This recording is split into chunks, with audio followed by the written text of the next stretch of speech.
ఆపండి మీ మేళం. ఇదేనా నా భార్య? బాగా బలిసిందే. ఏమిటి మమ్మీ ఇది? ఏమో ఆ పొట్టండి అడుగు. ఈవిడ మా అత్తగారా? అంటే వాడు మా బావమరిదై ఉంటాడు. ఎవరు మమ్మీ నా నిద్రంతా పాడు చేశారు? ఇదే, ఇది మరీ చిన్నపిల్ల ఉంది. నా మరదలై ఉంటుంది. అబ్బా ఏమిటి మమ్మీ ఇది? ఎవరు పెళ్లి మేళాలు ఇవి? కరెక్ట్, ఇదే నా పీస్. ఇన్నాళ్ళు లేకపోవడం నాకెంత లాస్. ఎవరు నువ్వు? ఏమిటా పలకరింపు? పరపతి లేని వాడిని అనుకున్నావా? గణపతి నా పేరు. ఇక్కడికి ఎందుకు వచ్చావు? నా భార్యను తీసుకుపోదామని వచ్చాను. ఎవరు నీ భార్య? అదే, ఇది, అదే అదే. నీకేమన్నా పిచ్చెక్కిందా? నా సిస్టర్ నీకు భార్య? అవునరా బామర్ది. చనిపోయిన మా అమ్మకి బతుకున్న మీ ఫాదర్ బ్రదరు. కొన్నేళ్ల క్రితం మన రెండు కుటుంబాల మధ్య ఉన్న బంధుత్వం మా అమ్మ చనిపోయిన రోజునే వల్లకాట్లో కలిసిపోయింది. ఇప్పుడు దాన్ని తిరగదోడదామని వచ్చాను. స్టోరీ చెప్తున్నావా? నో, జరిగిన హిస్టరీ తెలుసుకుంటే దాగిన మిస్టరీ ఏమిటో నీకే బోధపడుతుందిరా. నా టైం వేస్ట్ చేయకు. జస్ట్ వారం రోజులు టైం ఇస్తున్నాను. నా భార్య నా దగ్గర రావాలి.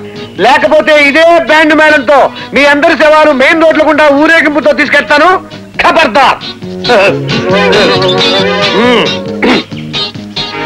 ఏమిటి మమ్మీ ఇది? వాడు నిజంగా మా మేనత్త కొడుకా? ఏ పేదవాడు మనకు బంధువు కాలేడ్రా. హలో డార్లింగ్, ఊరికి వెళ్తున్నావా? ఏ డబ్బు కావాలా? డబ్బు అవసరం అయితే తప్ప నేను నీతో మాట్లాడినా. అంతకు మించి మన మధ్య ఏ అనుబంధం మిగిలింది గనక. రేపటికి మన పెళ్ళి 25 సంవత్సరాలు నిండుతున్నాయి. 25 మరి పార్టీ అరేంజ్ చేయొద్దు? ఈ 25 ప్రతిరోజు పార్టీలతోనే గడిపావు. ఈసారికి మాని, కాస్త వెరైటీగా ఉంటుంది. నీకు జీవితం అంటే వ్యాపారం, కానీ నాకది మధుపానీయం. ఆఖరి చుక్క వరకు ఆత్రంగా తాగేయాలి డార్లింగ్. జీవితానికి నువ్వు నాకు నిర్వచనం చెప్తున్నావా రాజ్యలక్ష్మి? చూడు, పిల్లలు మనంతటి వాళ్ళు అయ్యారు. ముందు వాళ్ళ పట్ల మన బాధ్యత ఏమిటో అది ఆలోచించు. ఆలోచించే చేసావుగా కొడుకు పెళ్లి. రేపు నా కూతురు రేఖ పెళ్లి చేయబోతున్నాను. చూడు నా లెవెల్ ఏమిటో. రేఖకు పెళ్ళా? అవును, అబ్బాయి ఫారిన్ రిటర్న్. ఏమిటలా చూస్తున్నావు? నీతో కావాలనే చెప్పలేదు. ఇది నేను ఎప్పుడూ ఊహించాను, సరిదిద్దాలనుకున్నాను. నా పొరపాటు. ఆల్ రైట్, సేఫ్లో డబ్బుంది. నీకు కావాల్సినంత తీసుకుని ఆ పండుగ ఏదో నువ్వు ఒక్కదానివే చూసుకో. అలాగే.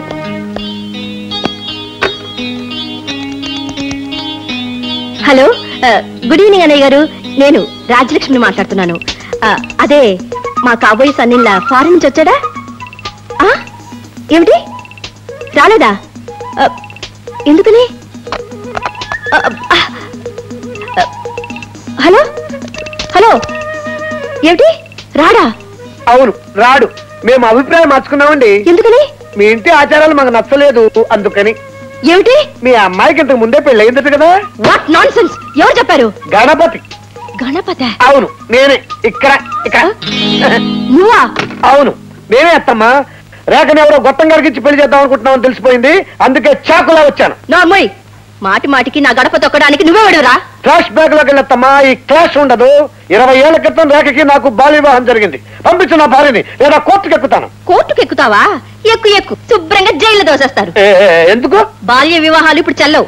చెల్లుతాయంటే అది నేరం. ఇదా నా మెళ్ళకి ఎలా వచ్చింది? నేనే కట్టాను. హస్త నక్షత్రం, మిథున లగ్నం, రాత్రి 1:32 మంత్రాలు చదివే కట్టానులే. బంధం స్ట్రాంగ్ గా ఉంటుందని. ఎక్కడ? ఇక్కడే, ఈ గదిలోనే. అప్పుడు నువ్వు నిద్రలో ఉన్నావు, నేను కొంచెం మత్తులో ఉన్నానులే. రాత్రి తాళి కట్టిన తర్వాత ఇంకేమైనా చేసావా? చేశాను. కంగారు పడకు, నిన్నేం చేయలేదు.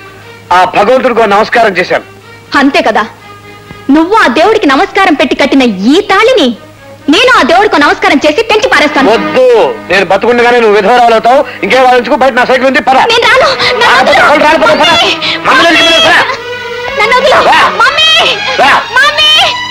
గణపతి, మర్యాదగా నా కూతురు చేయి వదులు. ఎందుకు వదలాలి? నీ కూతురు చేతికి పుండుందా? సిగ్గు అభిమానం ఉన్న ఏ మగాడు భార్య చేతిని విడిచిపెట్టాడు. ఇదిగో చెక్ బుక్. 20, 30, 40, 50 ఎంత కావాలంటే అంత వేసుకో. ఆ డబ్బు తీసుకుని రేఖ జీవితంలో నుంచి వెళ్ళిపో. మిస్సెస్ రాజ్యలక్ష్మి శివరాం ప్రసాద్ గారు, మీకు 100 కోట్ల నమస్కారాలు. మీ కూతురికి మీరు 50,000 విలువ కట్టారు. కానీ రేఖ నా భార్య. నా భార్య నేను నమ్ముకోలేను. నా ఇంటి వెలుపుకు నేను విలువ కట్టలేను. Shut up. నాటకాలు ఆడకు మర్యాదగా ఇక్కడి నుంచి వెళ్ళిపో. నేను వెళ్ళను. అత్తగారు, నేను కూడా దీనికి జవాబు చెప్పగలను. కానీ నా దృష్టిలో తల్లికి అత్తకి తేడా లేదు. నేను తల్లి మీద చేయి చేసుకోను. ఏక మంచికో చెడుకో చిరతనంలోనే భగవంతుడు మన ఇద్దరిని ఒకటిగా చేశాడు. అది చట్టంతో చెల్లదంటోంది మీ అమ్మ. అందుకే ఈ తాళి కట్టాను. దీనికి విలువ లేదనుకుంటే, పవిత్రమైన పుణ్యభూమిలో మెళ్ళో వేలాడే మంగళసూత్రానికి గౌరవం లేదనుకుంటే, నిన్ను మనసారా కోరుకుని పేదవాడి కట్టిన ఈ తాళిని తెంచాయి. తెంచి మరే.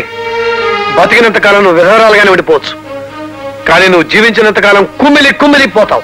గుర్తుంచుకో. ఆగండి. ధనవంతురాలైన నా తల్లి నా విలువ 50,000 కట్టింది. పేదవాడైన నా భర్త నన్ను తన ఇంటికి ఇలవెలుపుగా భావించాడు. ఈ రోజుతో ఈ సుఖాలకి మంగళం పాడి మంగళసూత్రానికి విలువనిచ్చే ఆయనతో వెళ్ళిపోతున్నాను. Good bye. పదండి. వెళ్ళవే వెళ్ళు. అక్కడ 2 రోజులు చాలీని గంజి తాగితే మంగళసూత్రం కంటే మమ్మీయే గొప్పదని తెలుస్తుంది. అప్పుడు నువ్వే పరిగెత్తుకొస్తావు. అంత గట్టిగానా? నెమ్మదిగా కొట్టండి. ఏం నొప్పిగా ఉందా? లేదు, హాయిగా ఉంది. అంతేలే, ఆరోగ్య చేసే పని మగాడు చేస్తే అలాగే ఉంటుంది. అబ్బా తెప్పుతున్నారు. అది సరే కానీ ఈ రోజు అన్నంలోకి ఏమంటమంటారు? క్యాబేజీ ఉండు. క్యాబేజీలోకి ఏమేమంటారు? వేసుకో. వచ్చినట్టున్నారు, వదలండి. కారు శబ్దం వినపడిందంటే కారు కూతురు కూసే మెమ్మొచ్చి ఉండాలి. కరెక్ట్. రావమ్మ అత్తమ్మ రావమ్మ. ఏంటండి మీ అమ్మాయికి నూనె పెడుతున్నాను, మీకు కూడా పెట్టమంటారా?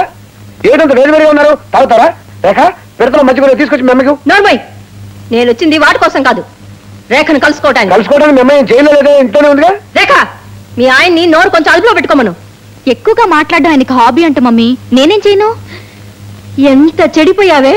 అదేంటి మమ్మీ, నన్ను చూడగానే ఎంత బాగుపడ్డావే అంటావనుకున్నాను. నువ్వు బాగుపడ్డావా? బ్యూటీ క్లినిక్ లో హెయిర్ డ్రెస్ చేయించుకోవాల్సిన నువ్వు మొగుడు చేత నెత్తికి ఆముదం పెట్టించుకుంటున్నావే.